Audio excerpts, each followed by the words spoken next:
Raymond. So long as you keep him well inland, Raymond will never give you any trouble.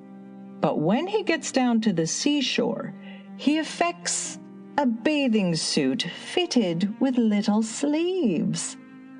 On wading into the sea ankle deep, he leans over and carefully applies handfuls of water to his wrists and forehead.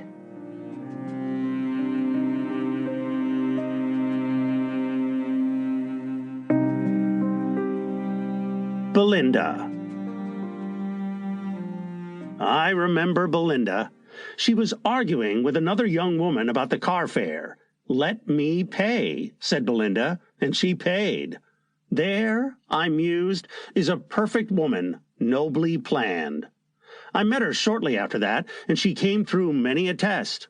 Once I saw her go up to an elevated railroad station, hand in a nickel, and not say, "One, please."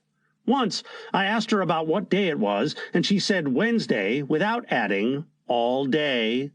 She spoke once of a cultivated taste without adding, "like olives," and once said, "That's another story," without adding, "as Kipling says." And once, and that was the day I nearly begged her to be mine, when she said that something had been grossly exaggerated, she failed to giggle, "like the report of Mark Twain's death." So you see, Belinda had points. She had a dog that wasn't more intelligent than most human beings. She wasn't forever saying that there was no reason why a man and a woman shouldn't be just good pals. She didn't put me at ease the way others did by looking at me for 3 minutes and then saying that good looks didn't matter much to a man after all. She didn't, when you gave her something, take it and say coyly, "For me?" as who should say, "You dear, thoughtful thing," when you might have brought it for John D. Rockefeller. And she didn't say that she couldn't draw a straight line, or that she had no card sense, or that she couldn't write a decent letter. She could write a decent letter. She did. Lots of them. To me, too. She wrote the best letters I ever read. They were intelligent, humorous, and, why shouldn't I tell the truth, ardent. Fervid is nearer. Candescent is not far off, and that is how I lost her. P.S., she wrote, "Burn this letter and all of them."